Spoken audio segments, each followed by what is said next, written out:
Zisuka emzimkhulu wezorhatsha e-Auckland Park ziza kuwesatshisa ku-SABC1 nanzi ezitshutshileko.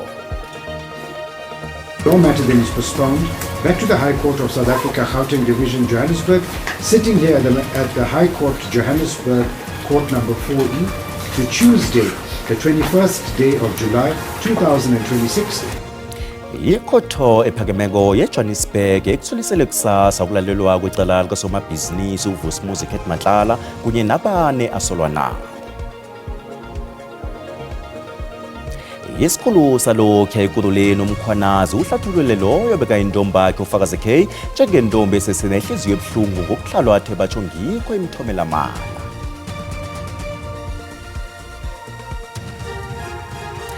Isiqhema se-TS Galaxy besethula ngokusemthethweni amahlelo esiyokusebenzela phezu kwawo kunye nehlelo labadlali abatsha ababadlekileyo.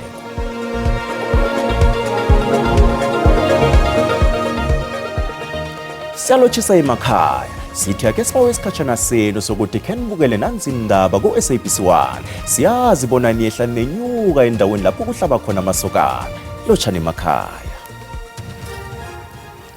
Ikhotho ephakemeko yeJohannesburg ekuthulisele kusasa ukulalelwa kwecala likasomabhizinisi uVus'Umuzi Kurt Matlala kunye nabane asolwa nabo. uMatlala nonkosikazi wakhe uTsakane, uThiyego Floyd Mabusela, uMusa Kekana noThabise Nginzama baqalene namacala ama-25 asuka kamathathu okulinga ukubulala okwenzeke phakathi kwenyanga kaRhoboyi ngo-2022 nangoJerhweni ka-2024.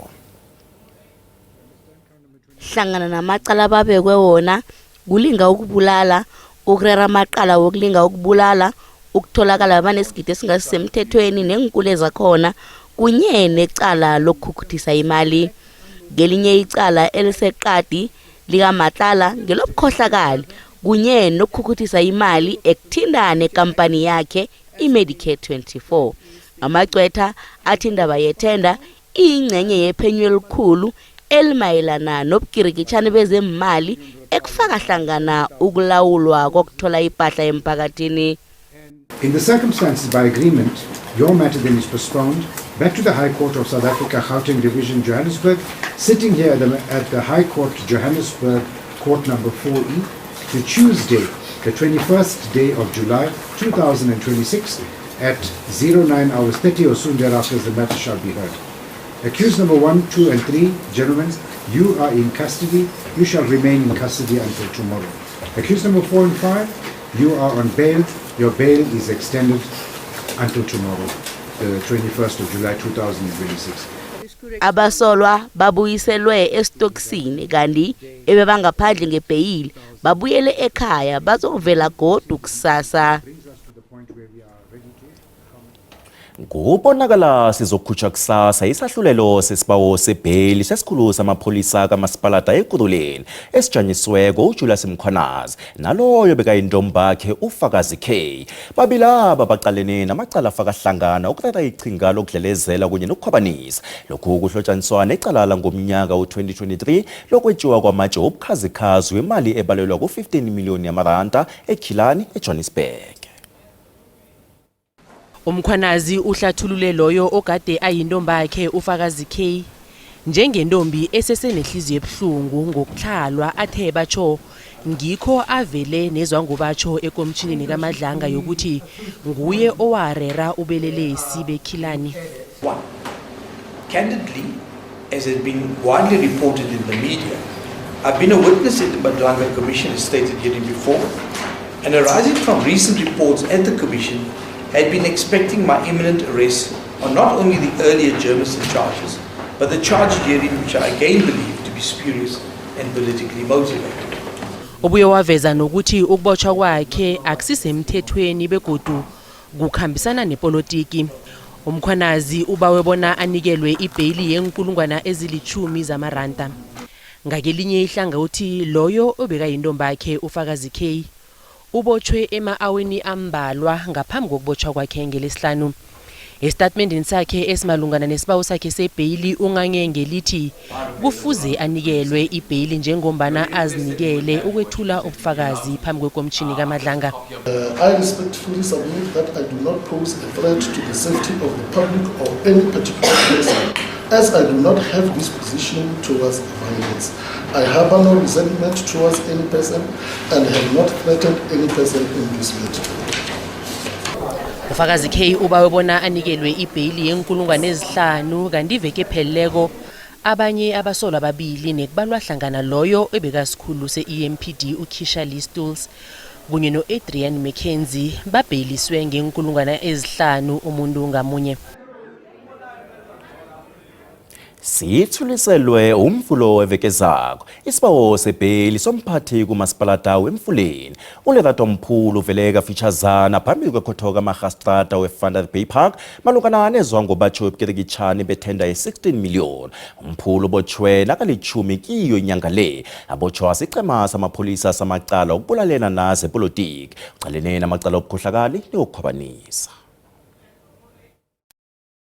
Isibawo sebheyili sikaMphulu sithuliselwe ukunikela amagcwetha isikhathi sokufinyelela iintatimende zombuso ngaphambi kokuthi kurage nokulalelwa kwecala. Ukuboshwa kwakaMphulu kuza ngemva kwephenyo elize ngemva kwesililo esifakwe Mhlabi Mkhosi owabulawako uMartha Rantsho.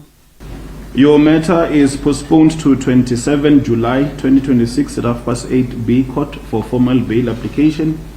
You will remain in custody, no bail at this stage. Amapholisa athi basho uMasipalata wabhadela imali yonke yokontraka yokuthi kulethwe inkoloyi ezili-18 kodwa nabaphenyi bathi kwalethwa ezilikhomba kwaphela ezili-11 akwaziwa bona zasiwaphi. Iphenyo liveze ukuthi ezinye inkoloyi ezine zatloliswa ngaphasi kwenye ikhampani. The accountant that was employed also by the Mfuleni local municipality, she reported several irregularities in March, and then several days after that she was shot and killed. So this matter was one of those irregularities that she reported, and it's through the meticulous investigation of our Gauteng PKTT that we were able to link this former fleet manager to this tender fraud. Amapholisa athi amaphenyo ayaraga athi kungenzeka kube nabanye abantu ababotshwako. Yisichema sabodokotela abajeje impilo yamadoda abavela ku-African Energy Health babambisene nomnyango wezempilo esifundeni seMpumalanga ehlelweni lokujeja labo abanamagula afuna bona basikwe bebathungwe ukujugulula impilo yabantu abaningi njengengcenye yokugidinga ilanga lentshabatshaba likaNelson Mandela. Kubonakala ihlelo lizokuphungula ihlelo elide labantu ababobaba abalindele ukusikwa ikhibe ngakelinye ihlangothi lisiza ukuthi kutholakale isizwe elikhethekileko lezenzelwa zempilo. uKenny Mthethwa weminyaka ema-74 obudala unesikhathi eside aqalene nobuhlungu obukhulu alinde ukuhlinzwa kodwa namhlanje lifikile elingaliko. Bona vele ukuthi kunenkinga ngaphakathi ngoloko nithi ukuthi uze kube ngcono kuphela ngijabulile ngalokho bafuna bosita ngilinde isikhathi eside ukuthi bengikhona kusizwa. Emibhedeni yesibhedlela abantu balindele isizo. Ami ngifisekwe ukuthi manjena lebe ngikutele lapha ngikuthole ngihambe kahle sengiphilile.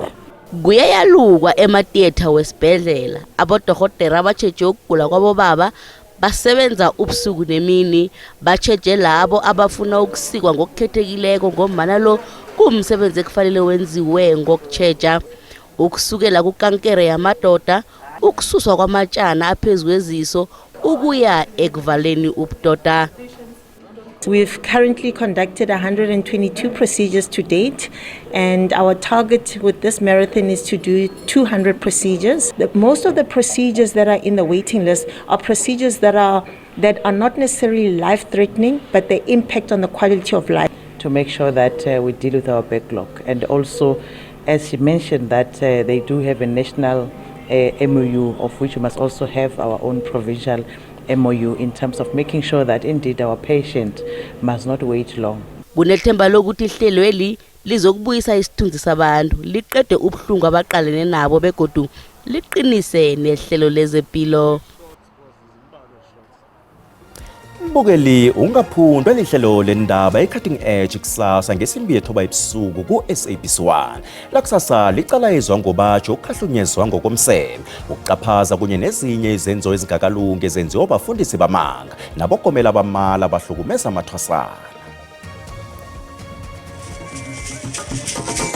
Abantu bayahlukunyezwa in the name of healing in South Africa. Khona izangoma ezizoshaya, khona abanye baziyo ukuthi ayi lo uyahlukumeza, but where do they report? And I had scars. I was bleeding kakhulu, imvubu. Athi kimi no, now I need to sleep with you ukuthi siyenze the final phase. Waripa umntana waripa ninja.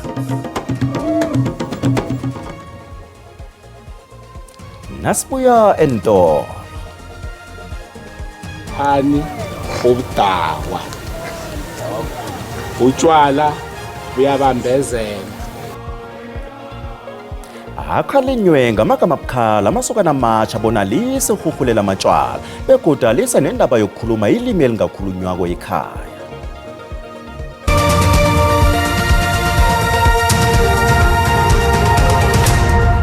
Sisaragane indaba mbukeli nawuceda ukungena sekwamukela kanina zikuphundileko indaba ezi uyazithola ku-YouTube, SABC Plus, TikTok, X naku-Facebook. Namba sikhambe. Ikoro ethengisa utshwala iyelelise ngokuthi isikhwama sezemali ezweni lonke sihlongoza ukuthi kukhutshule umthelo obhadeliswako nakuthengiswa utshwala ukuya ngesilinganiso somhlobo utshwala obuthengiswako. Lokhu kukhuthaza amakhastama bona bathenge utshwala obungase bukhali khulu nabakhiqizi botshwala bona bangasatiyela utshwala obubukhali.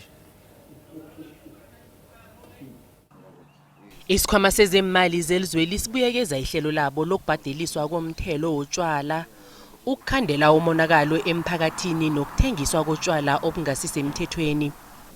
Ibuyekezo lemgomo yokuthengiswa kotshwala liphakamisa ukubhadelwa komthelo wotshwala ngesilinganiso esingafaniko esiya ngomhlobo wotshwalobo nokungabangela bona umthelo wotshwala ukhuphuke nga-20%. I think firstly, whenever one does any rash or very large tax increases, we run the risk that the price of beer versus the price of illicit beer, the gap between the two becomes much wider. And that would then force people into an illicit market. Amakhastama azwakalise amazizo angafaniko wawo. I think it's totally wrong because people, they will spend too much money to get drunk. 5.5 is too much. At least maybe they're going to make 4.5 is going to be enough. Nakusenjalo ihlangano elawula imgomo yotshwala iSouth African Alcohol Alliance isamkele isiphakamiso sesichukumiswesi. Ithi nanyana ibubulo lizokubetheka nje kodwana lokhu kwenzela ukuqeda indawo ezithengisa utshwala ezingasisemthethweni emalokishini. We acknowledge that there is some illicit alcohol consumption. However, the stats show that industry is still making their profit.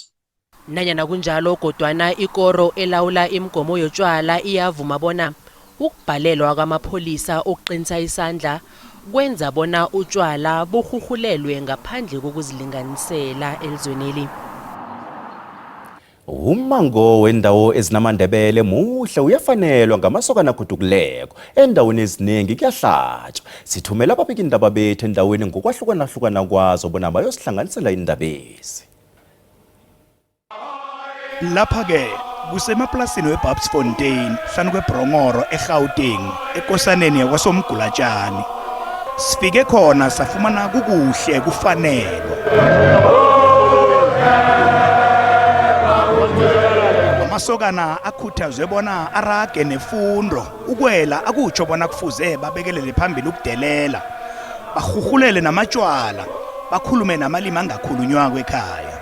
Sibadosa ngendlebe siyabakhalima siwakhafulela ngamathi indaba ezitha into eyangale ngendabeni iphela ngendabeni uzayikira ngona 2030 mhlanye nyakuvela ku 2030 kusena 3 years abazakhama bokubura butsha uzayikira ngala ayikhulume asikhalaba sikhafula futhi abantwana ukuthi bakhame eminyanyeni basibona ngathi sebakhulu bakhuluma ilanguage singayaziyo ndaba ezitha ayiphele ngale ndaba ngiyathokoza. Behlangothi lezamaphilo bakhuthaze ukusebenzisana okuhle okube khona ngoba abodokotela bakhona ukubona inkinga namhlanje abantwana bethu bayagula bagula ngamagulo afana nabochukela nabo high blood so uthola ukuthi engomeni into ezozenzeka abanye balisa treatment ba default treatment so lapho kufuneka udokotela esikhathini esiningi uzothola ukuthi umntwana udefaultile awazi and then bese ke umntwana umdiagnose wrong ligcine sithi buloyi kanti umntwana ulise i-treatment. Sithi abazukulu ababiyele esikolweni abazukulu nengabe bayabereka babiyele emberegweni indaba yokuthi sadla umratho otshisako awa ayisabereka esikhathini sanje ngoba sekwaba yifundo phambili njenganje. Kanti-ke ngakwamhlanga la abantwana baphalele khona kuhle nakhona amasokana akhuthazwe bona azithuthukise ngamakhono fundwa abe ngcono emphakathini. Lisani ubudakwa utshwala buyabambezela utshwala buyonelana yibani ne-focus concentrateani kilokhu enikwenzako nize nikhona ukuthi kusasa nani nizokhona ukwenza abantwana benu ngendlela eninziwe ngakhona. Neverina lithe liphuma ilanga bekuzele okurarileko ingamaviyaviyani ngoKrismusi ekuseni lapha kusebukhosini bakosozilanga kusakwaziwe ngibo ababelethi nabentwana bazokwamukela amasokana amatshatsha athe bona phiwe intanga amasokana amatsha ayalwa ngokuziphatha emphakathini. Amasokana abuya okwela akhambe ayokufunda qhubeka ayokufunda ekade bafunda abafuna imibereko bakhambe baqhubeka bayokubereka bafuna imibereko lapho imibereko ingekho khona bazame amatoko bathengise bangene emzini bapende benze okuhle nokuhle abangakwenza esichabeni. Emasokaneni asikalinda amasokana ayokubhema inyawupe asikalinda amasokana ayokubhema isango asikalinda amasokana ayokudlwengula boma silinda amasokana ayokuhlonipha boma nabodade azokuvikela isiko labo azokuba bosopolitiki azokuba zimfundiswa. Nabahugi bathokozile ngokuthi isandla sabo ekuphatheni abantwana sibe sihle. Isiko lengoma alifundisa ukuthi umntwana kufanele ukuthi asele utshwala kufanele abheme inyawupe lifundisa umntwana ukuthi akwazi ukuhlogomela izinto ekhaya akwazi ukubona impilo bonyana impilo iragwa njani. Sinomlingano Sibusiso Skhosana besibambisene ekubikeni lezi ndaba yena ke ukhambe nabo babe bayokufika ekhaya.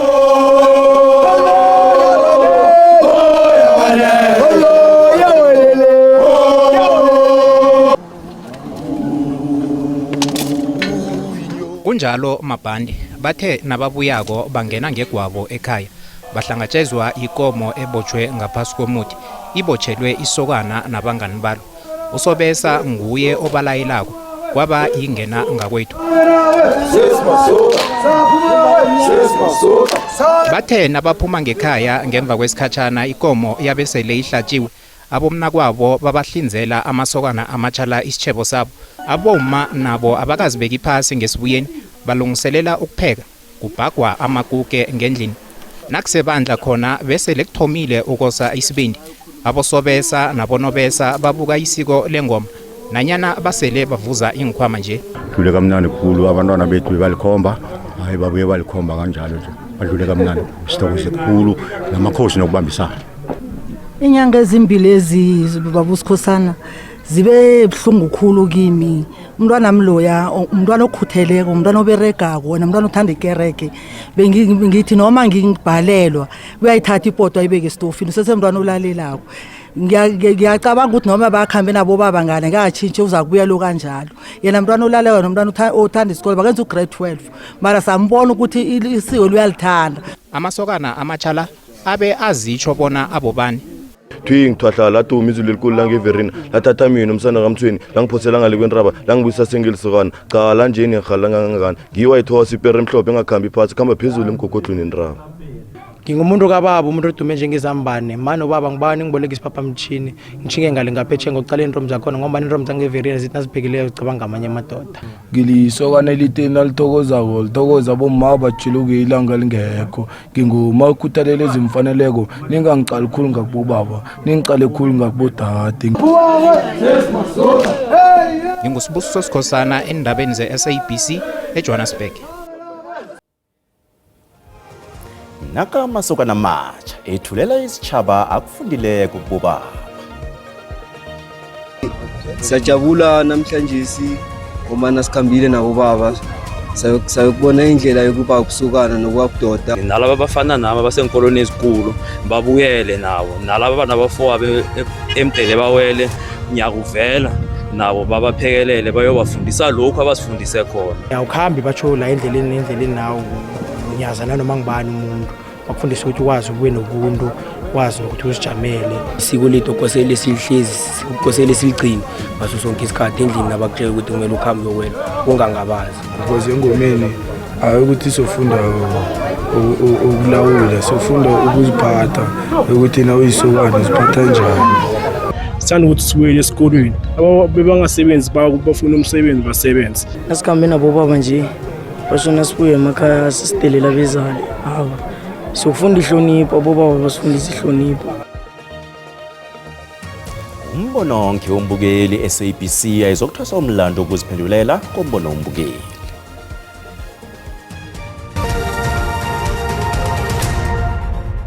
Ngezemali iranda linzinzile nalinganiswa nezinye imali ezinkulu.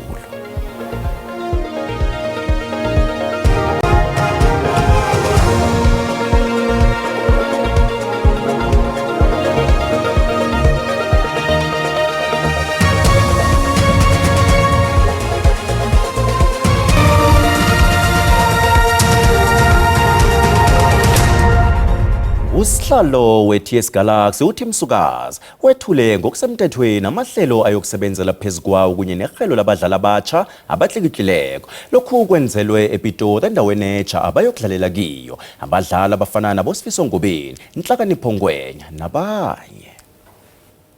Sibone kuhle khulu ukuthi sithoma isizini le sithoma ngomthandazo sazi ukuthi ke abeswa nabo ngoba vele bona baraga ibhola mara okuningi sikhulisa abantwana bazima, you know, the young men. Kusasa abanye bazobe babo baba, abanye bazobe babo bhuti, babe nabantwana mara into ezinye bazozitsho bona eziningi bazifundela khulukhulu nasiza endabeni zokuthandaza.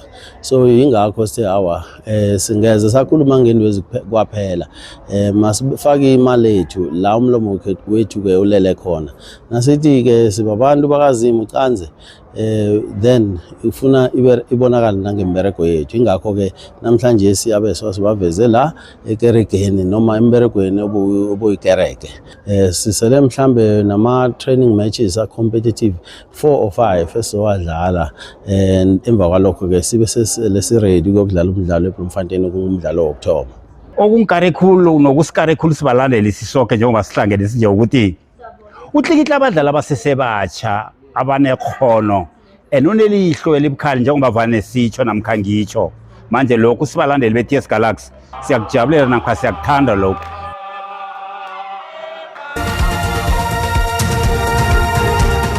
Asithokoze Bongwe, siyaloshisa ekhaya ngomvulo sibona lapha ke inaga pheze yonke livulile zinkomba zomoya ke lezi ozibona kungapha ke ngegwini lange KZN lapho sibona khona ligubuzese sengamafuna lapha endaweni zange Cape Town. Sokucala ukuthi kusasa kunjani na esikubona gogoduke livulile lapha endaweni zabogqeberha sibona ikungu nangaleke ngakubosana lento yencheche niyelele ekseni khulukhulu umuntu nakachayelako. Sokuqala ke ukuthi anjani amazinga okushisa sithoma ngapha ngesifunda sange Gauteng sibona ke iPitori ngemva kwamadina neBroncosprite zipholile nge23 kuthi lapha eSprings 22 ekseni ke khona kumakhaza yenbatheni futhumele. Sokuqala isifunda sangaleke ngeLimpopo ukuthi sona sinjani sifuthumele pheze soka isifunda ngemva kwamadina kodwa nekseni bathani nifuthumele njengoba amazinga nakya abo 6 bo 7. Sokuqalela lapha isifunda sangale ngeMpumalanga kwaMhlanga sibona lapha ke kuyafuthumala ngemva kwamadina ngabo 24 kanike lapha kuMashishing sibona lipholile emdaweni yangale ngeMbombela lifuthumele nge25 kuthi kezinye indawo sibona ke kupholile ipholile ngemva kwamadina kodwa ekuseni Mbathani nifuthumele iKwaZulu Natal leya-ke nayo-ke endaweni eziningi kuphole kuya ngokufuthumala kamnandi lapha eRichards Bay nge-25 iDurban ipholile nge-22 ngemva kwamadina kusekuseni lapho khona kumakhaza nebusuku Mpumalanga Kapa-ke endaweni eziningi sibona-ke umakhaza napheze imini yonke ngokuhamba kwesikhathi kezinye indawo zibuye ziphole kodwa ekuseni yenibathe nifuthumele iTjingalanga Kapa-ke nayo endaweni eziningi limakhaza pheze imini yonke Mbathani nifuthumele nakathi phezulu lapha eCape Town yi-16 nje kwaphela iFredendal neClan William nge-20 kupholile ngemva kwamadina kodwa ekuseni nebusuku kumakhaza njenge-Northern Cape nakhona kodwa nangokuhamba kwesikhathi sifunda salapha e-Uppington sifuthumele nge-27 iSutherland imakhaza imini yonke nge-6 ebusuku nje nekuseni Mbathani nifuthumele iKimberley yona ipholile nge-23 siyokuqalela lapha eFreystata nakhona ebusuku nekuseni kumakhaza Mbathani nifuthumele ngokuhamba kwesikhathi zikhona indawo ezithi ukuphola njenge-Welcome neBothaville nge-23 kokugcina lapha-ke eTlhagwini iTjingalanga busuku kuseni kumakhaza ngokuhamba kwesikhathi kezinye indawo ezifana nalapha eMahikeng kufuthumele kuye ngokuphola kezinye indawo sibonane kodwa ngesikhathi esilandelako dido